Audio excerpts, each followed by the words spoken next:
प्रवचन संख्या 2 वेद पुराण संत मत भाखों।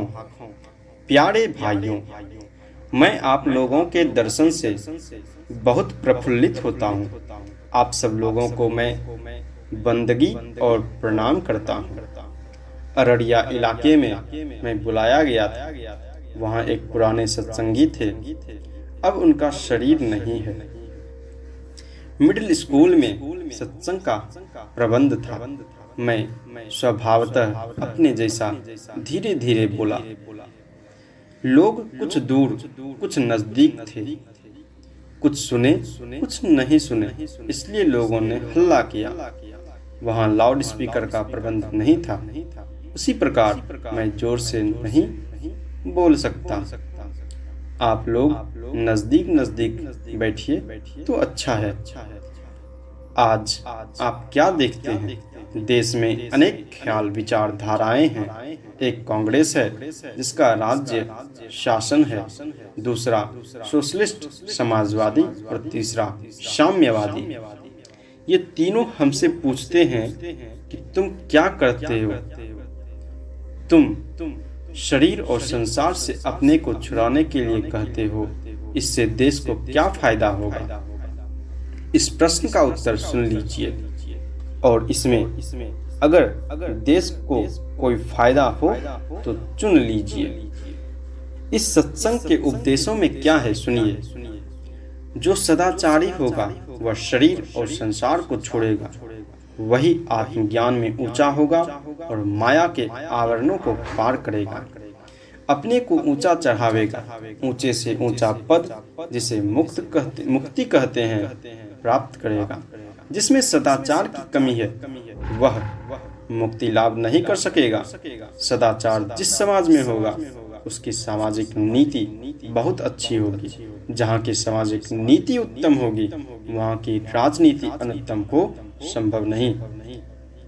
सब सदाचारी होंगे तो समाज अच्छा होगा। अच्छे समाज जब राजनीति को बनाएंगे तो वह कितनी अच्छी होगी।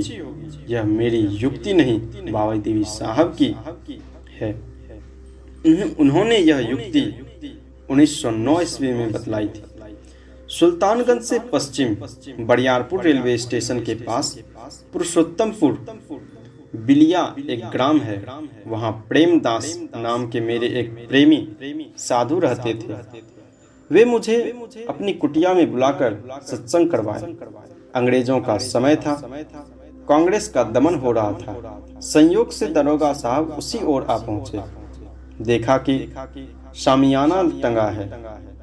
चौकीदार को कहा कि साधु को बुलाओ।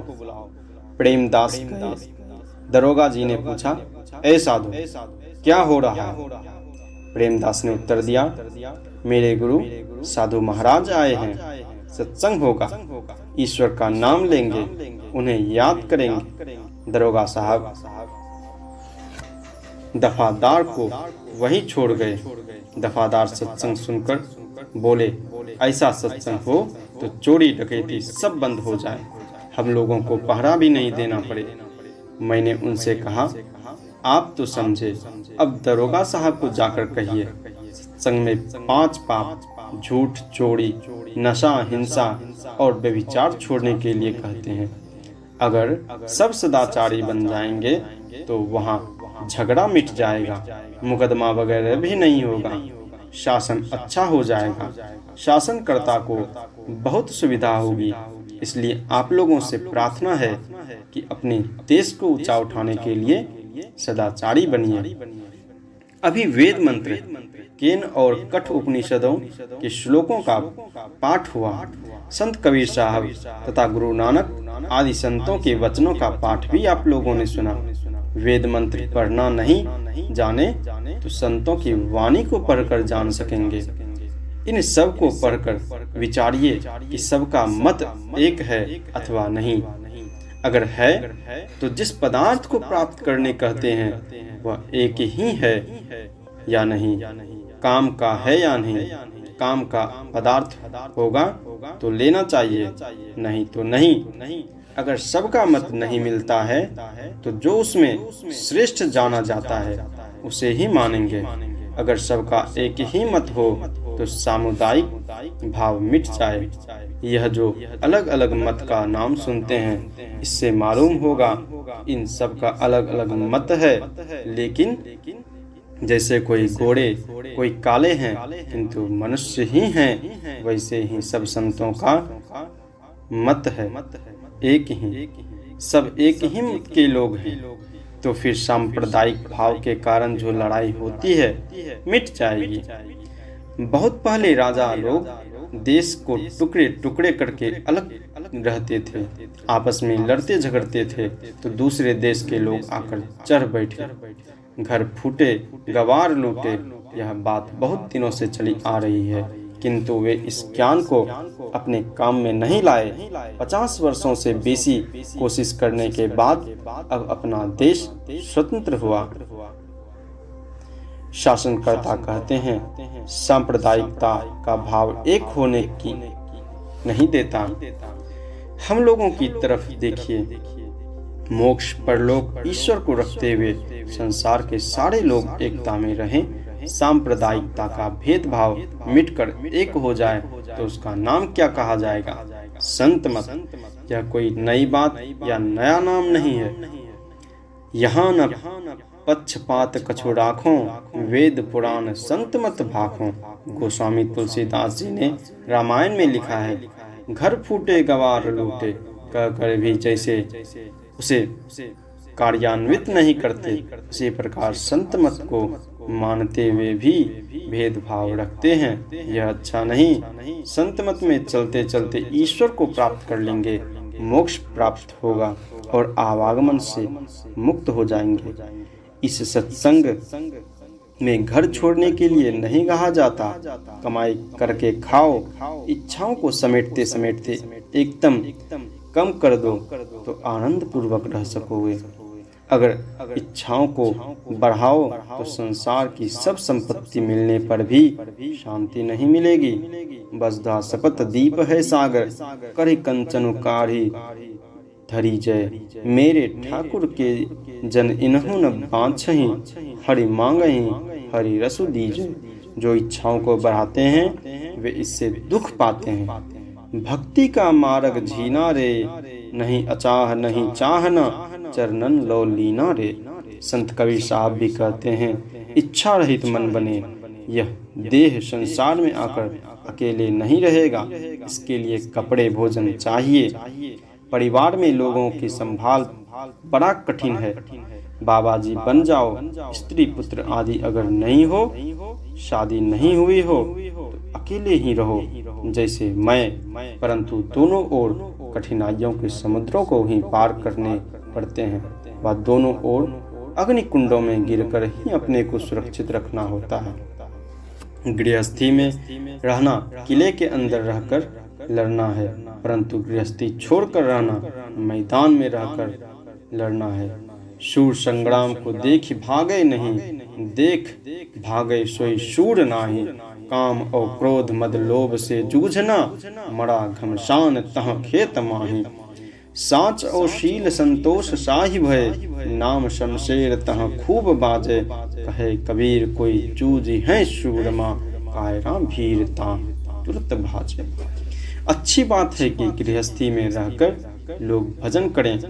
यदि मेरी निस्वत पूछो कि तुमने गृहस्थी क्यों छोड़ी, तो जानना चाहिए कि पहले जैसी जानकारी थी वैसी आजकल नहीं है, बदल गई है। परंतु जिस व्रत को धारण करना चाहिए उसको निभाना चाहिए। बौद्ध सन्यासी नागसेन ने राजा मिलिंद से पूछा, आप किस पर आए? राजा बोला, रथ पर। क्या पहिया रथ थी? क्या पहिया रथ है? धूरी रथ है?